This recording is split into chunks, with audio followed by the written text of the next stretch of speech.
Grab a cup of tea or a glass of wine and tune in for Inspired Conversations with publisher Linda Joy.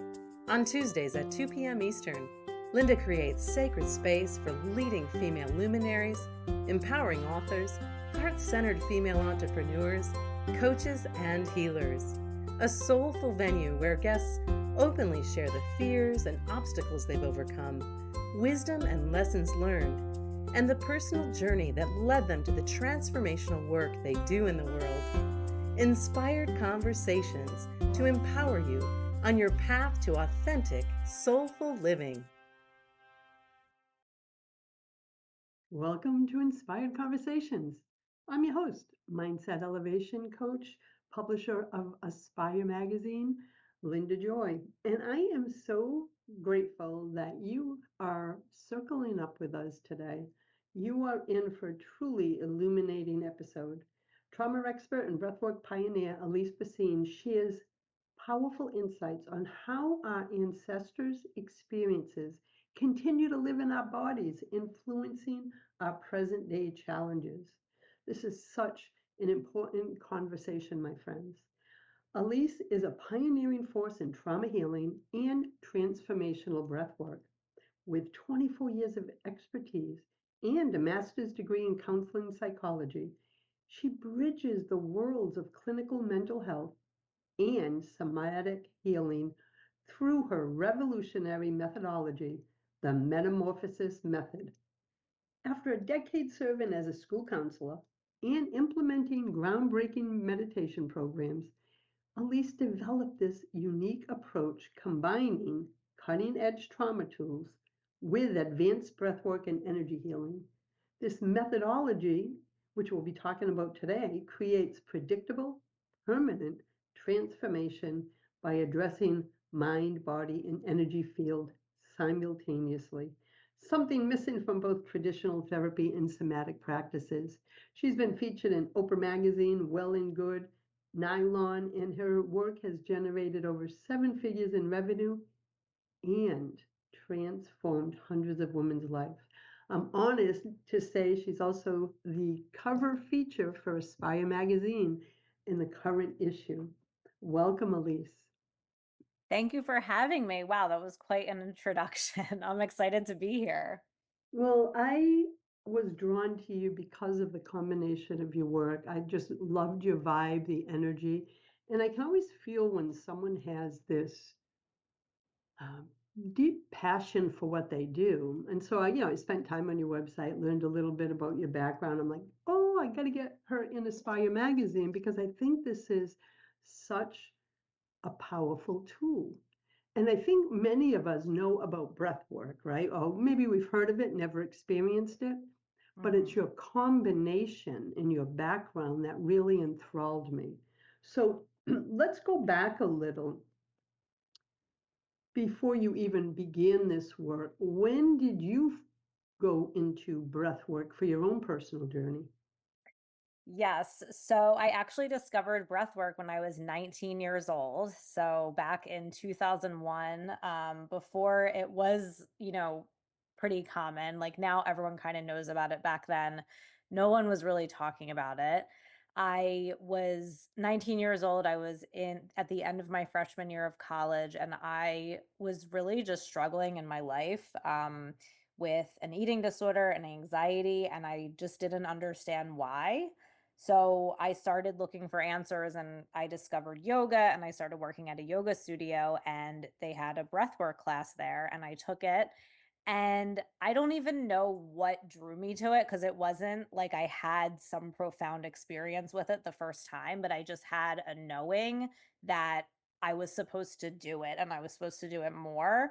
And I just quickly became so involved in it. Like I started taking all of the workshops that the Breathwork Center here in Philadelphia had, and I took 3 years of training to become a breath worker and then a breathwork teacher. And I just really immersed myself in it in my early 20s and became a breath worker pretty early on. And it really just changed my life. It helped me heal, it helped me understand why I was struggling, and it really helped me to see my entire life differently and have this perspective and this tool that, most people my age didn't have. So it's something that has been a huge part of my life for more than half of my life at this point. I always I always love finding the thread with my guests because I've discovered in 9 years of hosting this plus producing 14 summits that many of us, our pain, our mess, our struggles actually fueled the purpose that we now have in the world. And it sounds like that's the same for you. Your struggles back then led you down this path, and here you are today, changing women and people's lives, all because of your own personal journey. Yes, exactly. And I think that is really the thing that leads us to the medicine or the gifts that we have is through the journey of healing them and having to go through your own process of figuring out exactly what it is that you need to do and what it is you need to face and walk through. And then that's the thing that you're able to help other people with. And that has definitely been my journey as well. That's powerful. Thank you for sharing that. And then is that as that unfolded, that led you to get into counseling? Yes. So, when I first started learning breath work and teaching it, I was teaching it all over the city, when I was in my early 20s and I had some private clients, but I definitely was not at the point in my life at that time that I was ready to go full force and start my own business. I Both of my parents were teachers. So, I had a bachelor's degree in education and I tried to be a teacher, but I just hated it. But I remember at the school I worked at, I would look at the school counselor and I would think, I know I could do that job. So I went back to school and I got my degree, my master's degree in counseling psychology, and I became a school counselor. And I was a school counselor for 10 years and it was great. I was very good at it. And now looking back, I see that it was such a necessary step on my path because if I didn't have that experience, if I didn't have that training, then I wouldn't have been able to develop my methodology that I have today because I think it not only has to do with the breath work of my own journey, but also my experience, extensive experience working with traumatized children and really understanding the effects of trauma on the developing brain and doing my own research through interacting and observing and making my own conclusions. I think that's what's a huge part of what's informed my work. And I think it's important to highlight that because so many people kind of want to skip that step of like, oh, well, I'm in this job and I don't like it and I just want to start my own business. And I always want to remind people that there's probably a reason why you're where you are right now. There's something you need to learn. This is an important step. And I think whatever you end up doing in your life, all of those steps end up feeding into ultimately what you're meant to do. Oh my God, it's so funny that you said this. Our backgrounds are a little similar because I had an eating disorder. I'm Mm. much older than you, but I had an eating disorder when I was in my teens and 20s and a lot of trauma and all that. And when I look back now, Elise, every single experience, even my struggles, even my most painful moments, I was a high school dropout, runaway, single welfare mom, name it. I look back and can see now why every one of those circumstances helped me be who I am today. Like I don't look back with any regrets or shame anymore. I did for a long time, but I don't because I'm like, oh my goodness, of course I had to go through that so I can have empathy and compassion for the woman I serve today.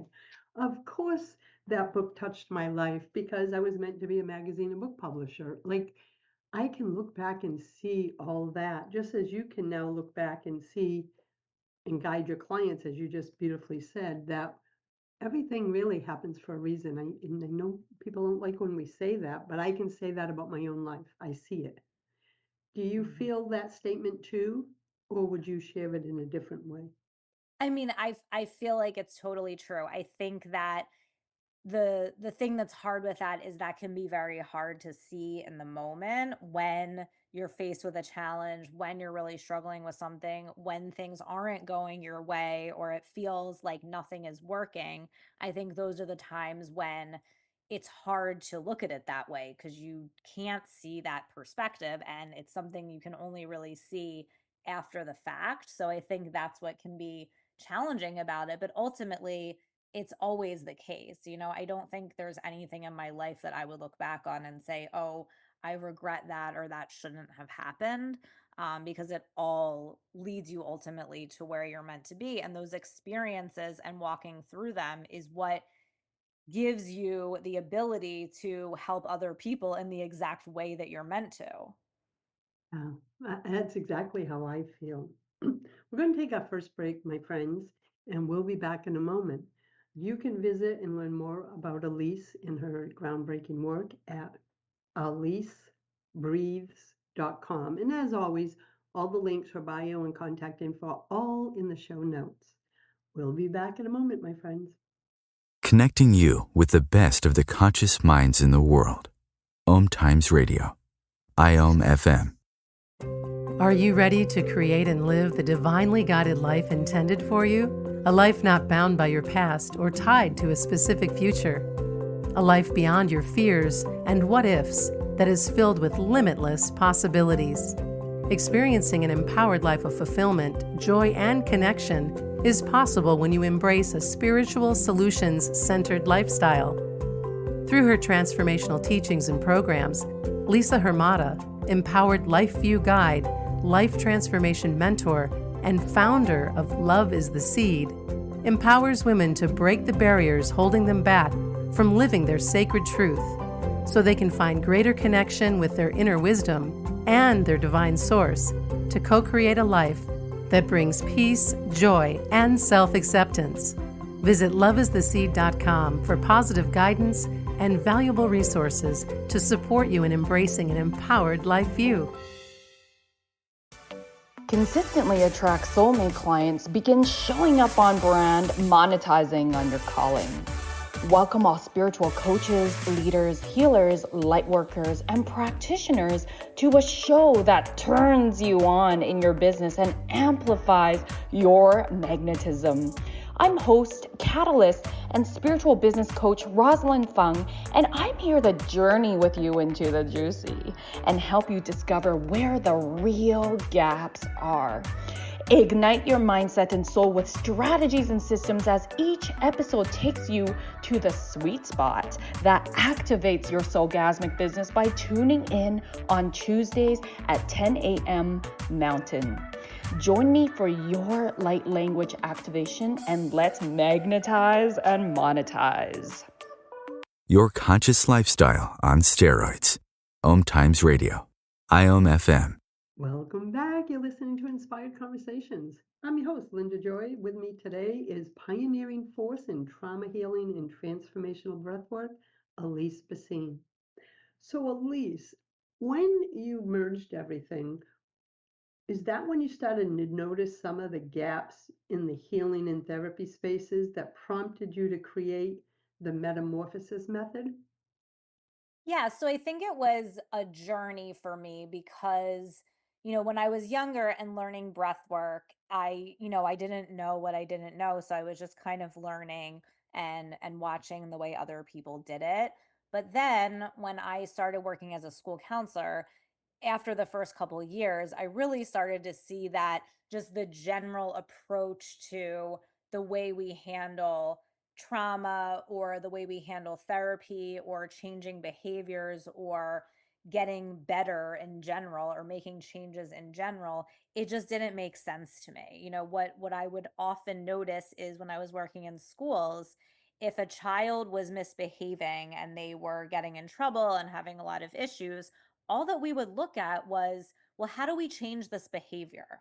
And they would do things like, give them a behavior chart, and every day they get a sticker, and then they get rewarded at the end of the week. And I'm like, this is not actually solving the problem. It's trying to mitigate a symptom.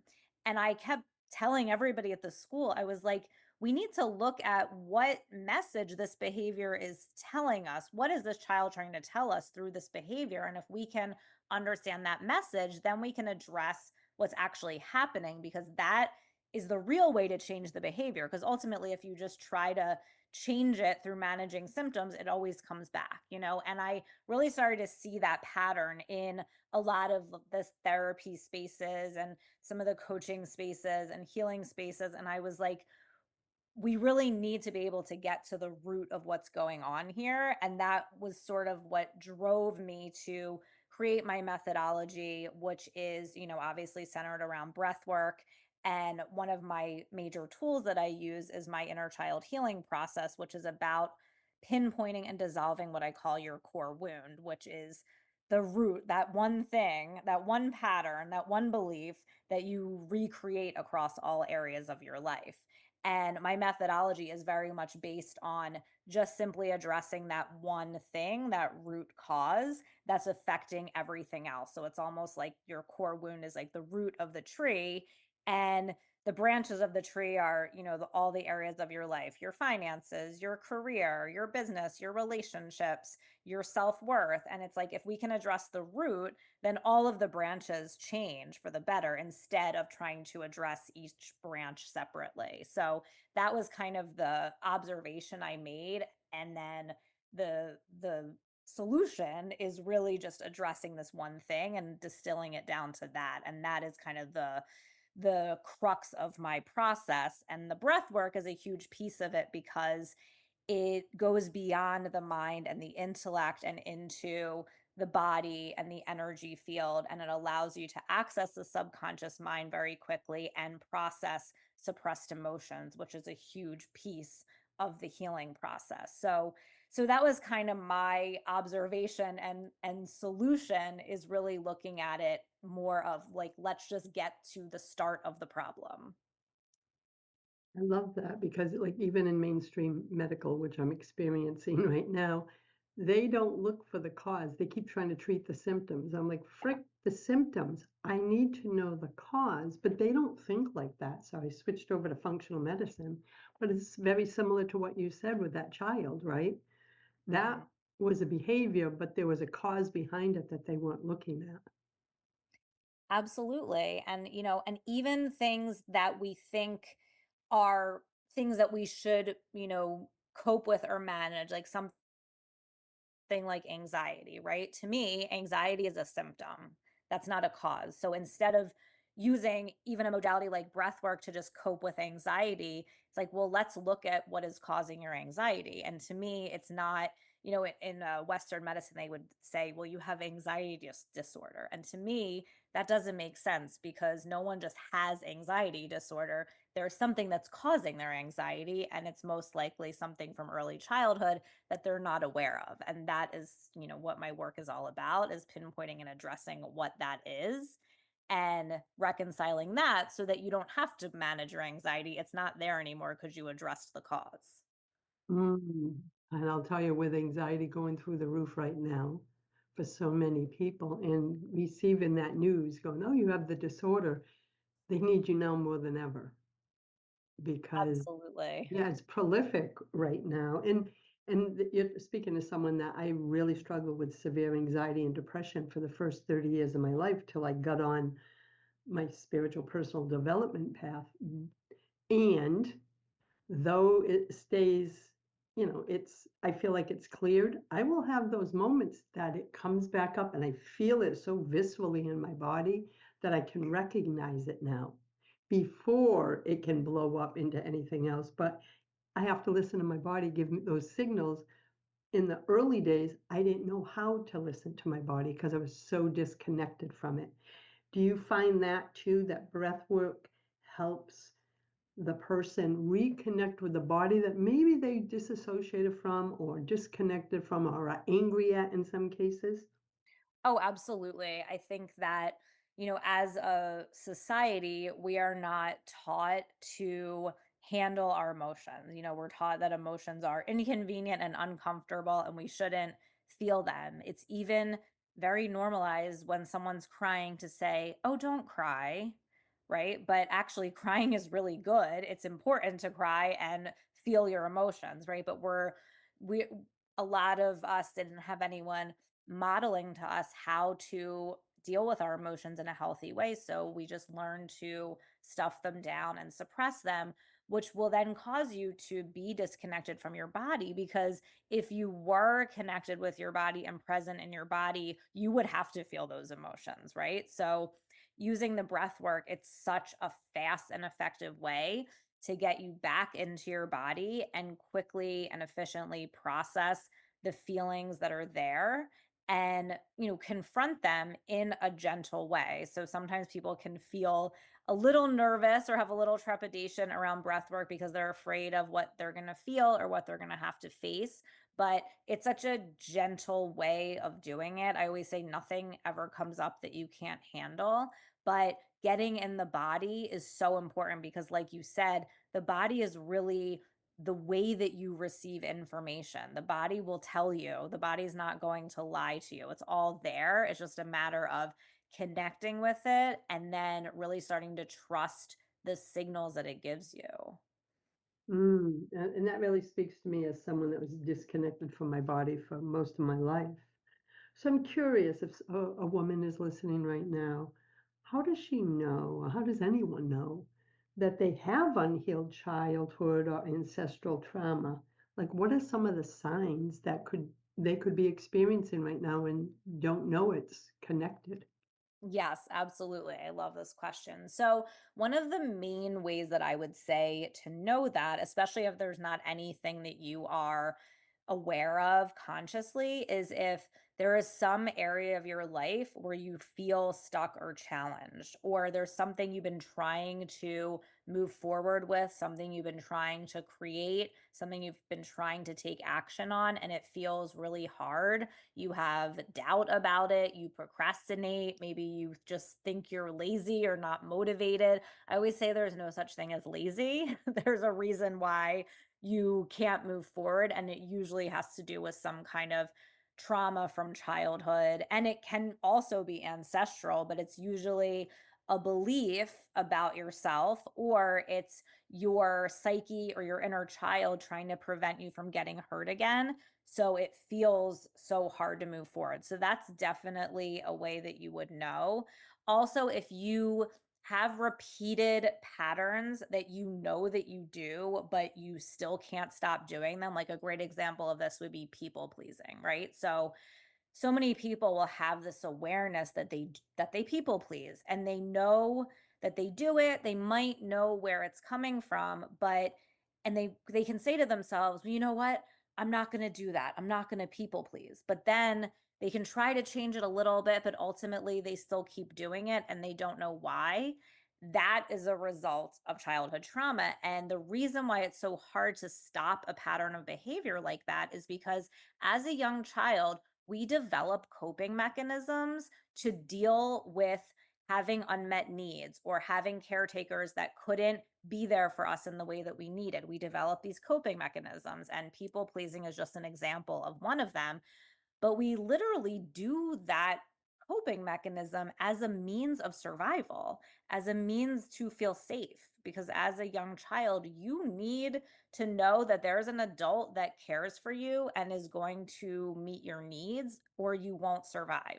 So these coping mechanisms are connected to our survival. And if we try to just white knuckle it and change the behavior, it's going to feel so unsafe. It's going to feel like your survival is threatened. It's going to feel like you're in danger. And ultimately, it's going to be too hard to change. That's why we need to address the reason why you created that coping mechanism in the first place, reconcile that, and then the coping mechanism will dissolve. So any kind of pattern like that, where it's like, you do it, but you can't stop, that's always a result of childhood trauma as well.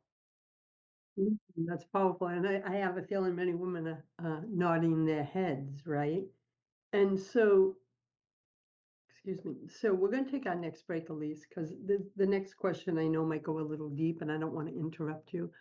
So my friends, we'll be back in a moment. I invite you to visit AlyseBreathes.com, learn about her Metamorphosis Method.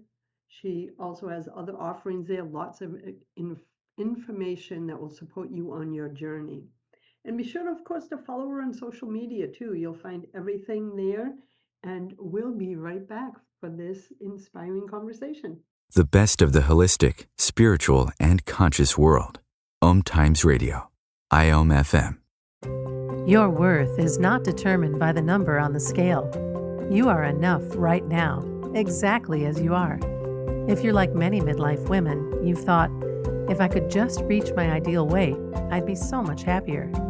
But the truth is, what we're really craving is our own love and acceptance. And Sarah Haas is that guide for your journey. Sarah is a women's weight release expert and body love coach, and walks alongside midlife women ready to say yes to self-care, self-compassion, and body love so they can become the healthy, vibrant, and unapologetically confident women they're here to be. Her holistic approach integrates nutrition, body movement, and self-care to nurture body, mind, and spirit. Visit sarahhaaswellness.com for supportive resources, programs, and more for midlife women ready to elevate their health. If I could be you, and you could be me, for just 1 hour. If you could find a way to get inside each other's mind, walk a mile in my shoes. Walk a mile in my shoes. Walk a mile in my shoes. We've all felt left out, and for some, that feeling lasts more than a moment. We can change that. Learn how at belongingbeginswithus.org. Brought to you by the Ad Council. Walk a mile in my shoes. Host your show on IOM FM, the radio network of Om Times Media, one of the more recognized brand names in the conscious community, and is backed by the extensive marketing reach of Om Times. Hosting a show on IOM FM immediately connects you with our extensive dedicated community. The best of the holistic, spiritual, and conscious world.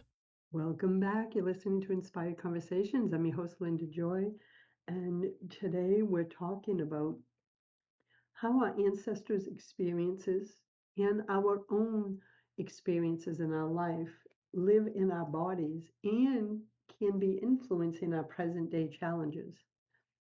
So I want to know how breath work contributes to clearing that. Like I understand almost like a little bit of the methodology, but like how the heck does it work to help clear familial and ancestral trauma from the body? Yes, that's a great question. So, especially with ancestral trauma and our family trauma as well, it all gets passed down in our cellular memory energetically, right? So even when we think about a child developing in the mother's womb, right? Because a lot of the work I do is around your birth story and what actually happened from conception until birth when you were developing in the womb. And when you think about a baby developing in the womb, that baby is literally being built of the cells of its mother, right? And what are cells? Their energy, their consciousness. So you're literally built of the cells of the consciousness, the energy signature of your mother. So you're taking on her consciousness, the trauma she's carrying, all of her experiences, her beliefs, her thoughts, that becomes a part of you. So we take on everything from our mother who took it on from her mother who took it on from her mother, right? So it's all there. So even when we come through in the womb, all of those experiences, all of that trauma, all of the patterns of, fear, lack, scarcity, whatever it is that happen are there, and then when you come into your family of origin, a lot of times those patterns will be played out, and then we have the opportunity to heal them. And I always say, through your relationships with your parents, a lot of times when you heal those, you'll end up healing a lot of the ancestral trauma as well, because it's all kind of represented within those relationships. So the breath work is really powerful because, like I said before, it accesses the subconscious.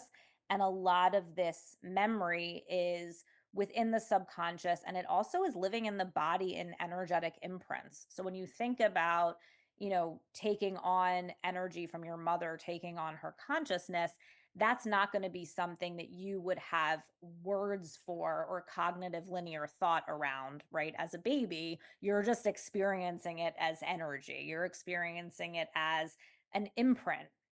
It's not going to be something that is in your conscious mind as, oh, I'm taking on my mother's trauma or whatever. You don't have that aware, you're not aware of that consciously. So the breath work allows you to move this energy that is no longer serving you, this energy that is not a match for your next level of growth and expansion. It allows you to move that energy out of your body. And sometimes it will come into your conscious awareness, right? You'll have feelings or thoughts or awarenesses or memories. Some of my clients will even see visions of themselves like as little babies in the crib, or they'll even have memories of being in the womb. It's all there, right, in your subconscious. It's just that we're not consciously aware of it. So the breath work gives you access to that, and it allows you to move and clear a lot of that energy that is holding those old patterns in place. So that's why it's such a powerful tool, because it goes deeper than just kind of the intellectual awareness of things, and it allows you to move things on a much deeper level of the body and the energy field. And a lot of times when you are wanting to move beyond, what your family did, what your ancestors did, it can feel scary, and you can feel blocked, and you can feel like you don't know if you can do it. And when you use the breath work, it allows you to move all of that energy out of the body that isn't a match for where you're going, and I find that it's such a helpful tool for so many of my clients, because that's what they're doing. They're wanting to move beyond those old patterns, those old ways of thinking, those old ways of relating, and create a new path for themselves. And the breath work is such a powerful way of doing that. And the cool thing is sometimes you don't even have to be aware of what changed or what shifted or what you let go of, because it's happening on these deeper levels that a lot of times we're not consciously aware of. A lot of times people will come back to me and say, I feel so different. I feel so much lighter. I'm looking at things differently. And they know it's because of the breath work, but they don't know exactly what they even released. It's just different. So, and sometimes they will be aware of it consciously. It just depends. But it's so powerful in that way, because a lot of times you can release things and you don't even know exactly what it was that you released. So it doesn't sound like it's important to be able to label what you released to have the experience of healing. Exactly. It's not always needed. Sometimes it's helpful, especially with like those bigger things like the core wound, for example, things that are related to long-standing patterns or things that are important for you to understand in order to continue to make new decisions or different decisions. Yes, I would say that stuff is more important to have in your awareness. But a lot of times, those deeper things, those deeper ancestral patterns, they can be cleared and released without you even having to have that conscious awareness of it. That's powerful. So, based on that conversation you just shared, I'm curious because, I see like breathwork workshops, like an hour, and everyone gets together and does a breathwork workshop. So, and I know that's what you did for yourself way back in your 20s.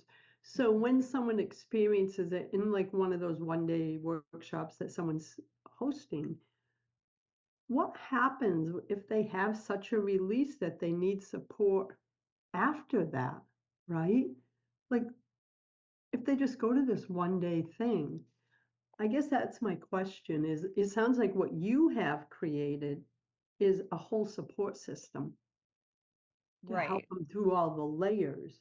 So just answer that question for me. Is it something you can go take a class or an experience, I guess, at a 1 day workshop or a 1 hour one, a 2 hour one, and experience transformation? Or does everyone need that safe container after to process what they have? So, yes and yes. So I Okay. think that it's funny you asked this, because I actually am teaching an in-person series the last couple of weeks and next week, and they were asking me about this because I of course went really deep with them. I spent an extra 2 hours because I just can't not do what I do. But most a lot of people will go to, an hour long breath work class, and there's nothing wrong with that. I think it's good. However, over time, what I've realized is that the breath work has the power to bring up very deep levels of trauma that if you know how to successfully walk somebody through that trauma, they can create such a powerful transformation. So that's where I'm coming from with all of this. However, I think somebody can go to a, 1 hour breathwork class and they can feel better, they can feel lighter, they can have a new awareness of something, and that's great. But if you really want to parlay that into a real permanent transformation, then you will want to do it with somebody where you can have that safe container where you can create that transformation over time. So it's not that there's one is right or wrong, it's just more about, having that one time experience versus really leaning into creating a bigger result over time.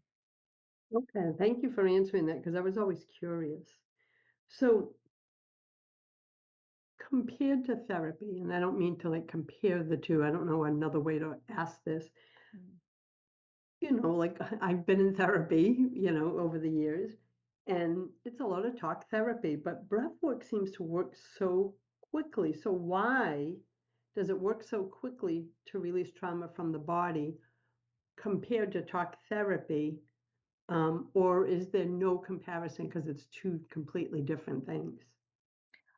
I would definitely say it's not two completely different things. And I think that there is value in therapy to a certain point. But it's interesting you brought this up too, because last night somebody said to me, well, I'm here because I got to the point in therapy where I just felt like I didn't feel like talking about my trauma anymore. And I think that that's what happens for people in therapy is it works to talk about it if you have not yet talked about it, and it works to a certain point, but then you get to the point where you're like, okay, I know what all my stuff is, but now how do I actually change it?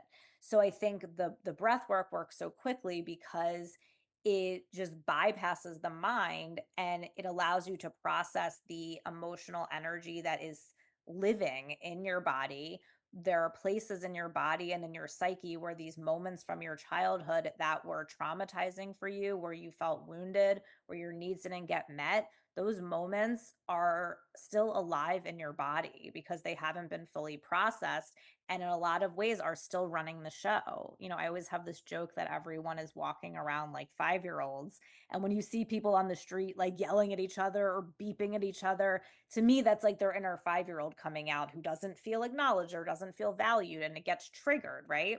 But if you can address that through really feeling the feelings and processing it through the body, then you get to really reconcile these pieces of you that are still alive because they haven't been acknowledged and reconciled. And that's what the breath work is so good at, is helping bring those things to the surface and process those emotions so that you can be complete with them. Mm, I'm just loving this conversation. So, when you start to work with a client, whether one on one, personal, or through your programs, is there a recommended number of breathwork sessions for each person, or does it vary based on the core wound that they're healing? It'll vary. So I usually will, even in my group program, the Metamorphosis, I still kind of give everyone individual advice, right? Or individual assignments, right? So I have developed all these different breathwork audio recordings for the different traumas, so I have one around your birth story, one around your mother wound, your father wound, your sibling wound. And so based on what is present for somebody, what's coming up for them, I'll say, okay, go do, the mother wound breath work or whatever. So I'm really kind of guiding people individually based on where they're at and what's coming up for them. And, also some people have a lot more resistance to the breath work than others. So I like to meet people where they're at.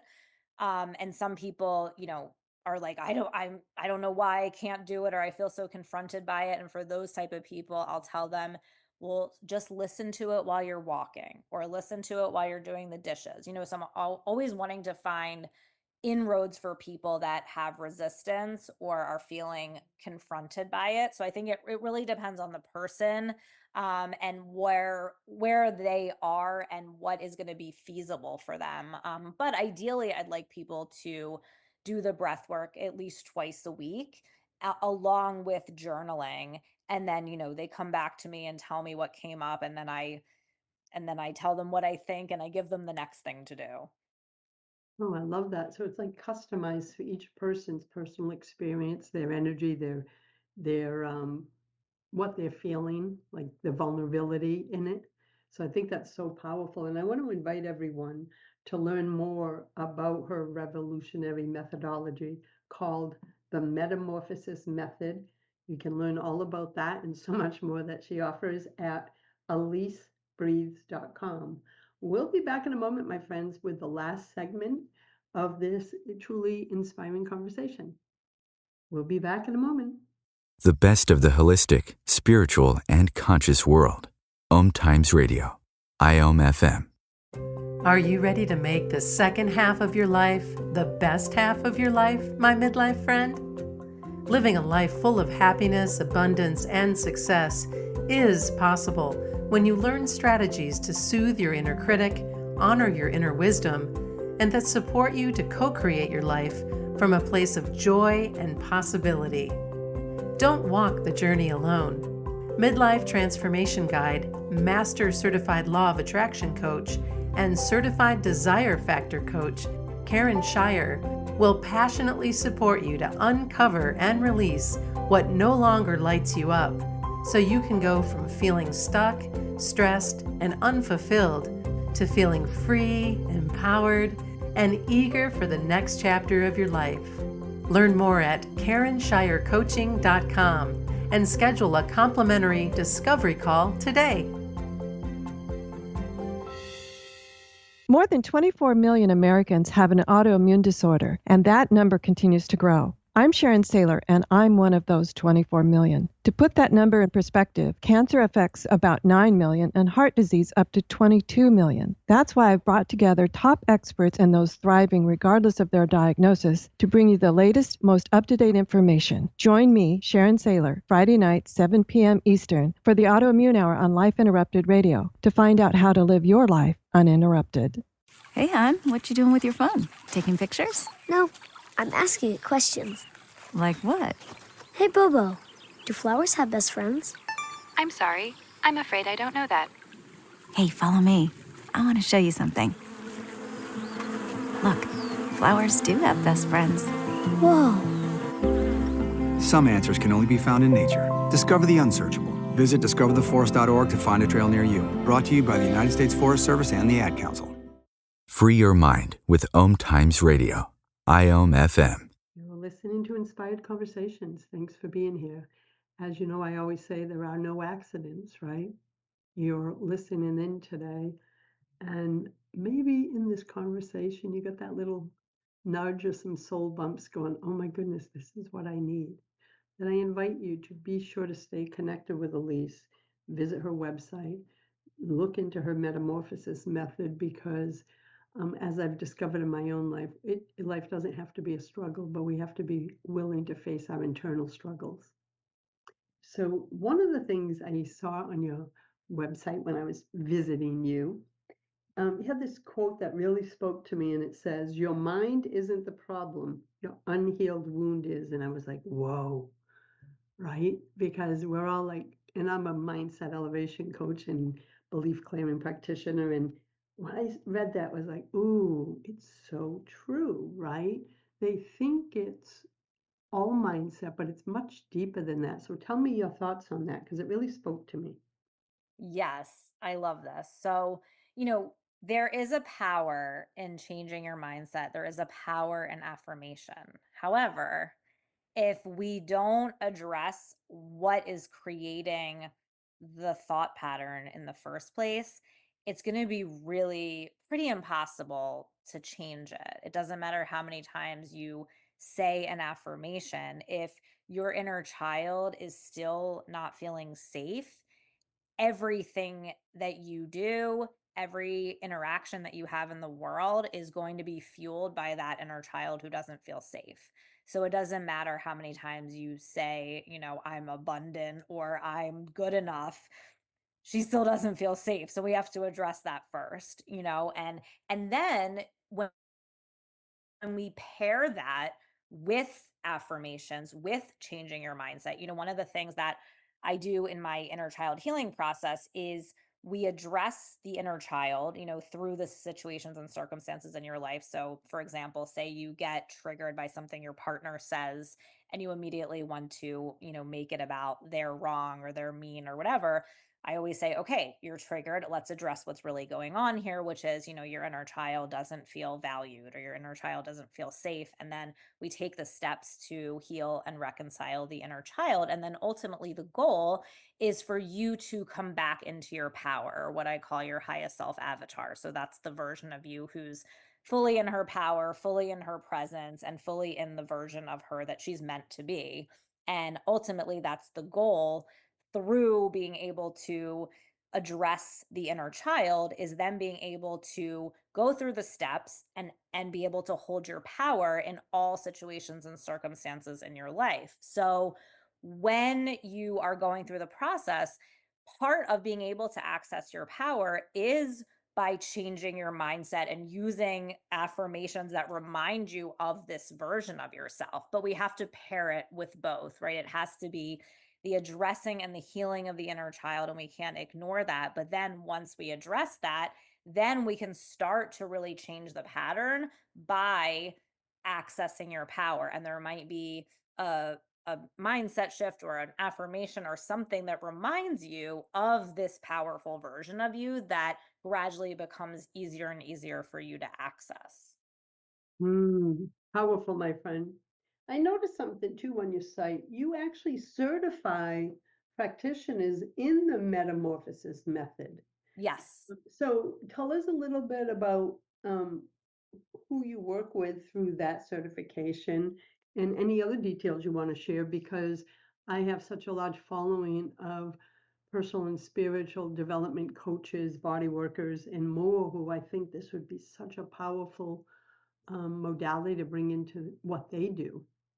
Yes, absolutely. So, my certification program is a 6-month program where I certify you in my methodology, the Metamorphosis Method, which is learning how to facilitate breath work, learning how to use my trauma tools, the inner child healing process, learning how to recognize trauma in your clients and how to help them move forward, and also energy work tools that I've created. So it's, you learn how to facilitate my methodology with your clients. However, I'm very passionate about you taking these tools that I give you and the knowledge I give you and really integrating it into what you do in your own way. I don't want anyone to feel like they have to do it exactly the way I do it. I really want people to just understand these concepts and understand how to recognize trauma at the deepest level to help people create a permanent transformation. So I've had a lot of coaches, physical therapists, doulas, healers, Akashic record teachers, Reiki healers, women who know they want to start a business and be a healer, but they haven't done it yet. So I've had women come in who, were breath workers, but really want to be able to help walk people through trauma in a deep way. So, any kind of woman who knows that she is already helping people create a transformation or knows she wants to, that's who it's for. Powerful, and what a beautiful modality. And I love that you said that it's almost like if when they go through the certification, you don't want them to be cookie cutter copying you. You want them to bring their full brilliance and use the tools that you provide in the way that aligns for them. Exactly. I'm very passionate about that because I truly believe everyone has a unique medicine to share. I just want people to be able to see to the core of what people's struggles are so they can help them at that very deep level create a permanent change. And that's really my goal with teaching this methodology to other people. Well, you can tell it stands apart because I've held in a lot of calls, my friend, and it seems like it's the only system that effectively closes the gap between clinical expertise and somatic healing. And I don't know of many, or if any, that do that. So, I mean, I can tell that you've dedicated a lot of time, energy, passion in creating this to serve others. Yes, absolutely. I love it. I mean, teaching my certification is like my happy place.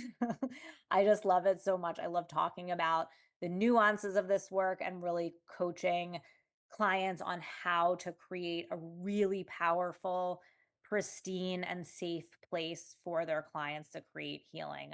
I'm incredibly passionate about that. I can feel it, my friend.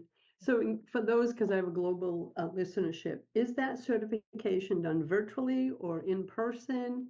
It's virtual. Yeah, so you can join from anywhere in the world. I have clients now the round we're doing now. I have some women in Europe, Canada, in the US. I'm trying to think. Oh, I have one in Hawaii. So yeah, they're all over. And the other question is it open enrollment, anyone can join, or is there certain times a year that you open the doors to the certification? You can enroll at any time. So I have it every 6 months. So the next one will be starting in September, but you can enroll now. And when you enroll, you automatically get access to a huge content library of all the trainings. So you can start learning immediately. And then when the live portion starts in September, you'll be ahead of the game essentially. Oh, I love that. I love how you positioned it. So, as we come to a close, what piece of guidance would you give to someone who's been tentative about trying breathwork? I would say to try it for just a small amount of time. And I say this to my clients all the time who have resistance to it or are not sure about it. Or even if you're somebody who's like, I don't know if I need this, just try it for 5 minutes, instead of doing the full, the audio recordings I have are about 20 minutes, but just try it for 5 minutes or try it for even 2 minutes and see how different you feel even after 2 minutes. And then maybe you want to try it for 5 minutes after that. So I'm a big fan of baby steps. I always tell people, we don't want to dive into something, blow out your nervous system, and then never want to do it again. It's better to give yourself little baby steps into things. So I would say just try it for a short amount of time and see how you feel, and then take it from there. That's what I guide my clients, micro steps, baby. Just take micro steps. You don't have Yes. to do giant steps, right? You're still going towards the direction you want to go. Exactly. Alyse, it's been such a joy to have you on the show and to feature you in Aspire magazine. I know we'll stay connected. I love the work you're doing in the world. It's so needed. And I want to invite everyone, please visit AlyseBreathes.com. Again, check the show notes on whatever platform you're listening to. You'll find the link over to our website and more. Thank you, Alyse. Thank you so much for having me. Until next time, my friends, choose love, choose joy, choose happiness. Blessings. Thanks for listening to Inspired Conversations with publisher Linda Joy. Join our sacred space every Tuesday at 2 p.m. Eastern and meet leading female visionaries, empowering authors, heart-centered female entrepreneurs, coaches, and healers. Inspired Conversations with Linda Joy is a soulful venue where guests share the obstacles they've overcome, along with wisdom and lessons learned on their personal journey that led them to the transformational work they do in the world. Inspired Conversations to empower you on your path to authentic and soulful living.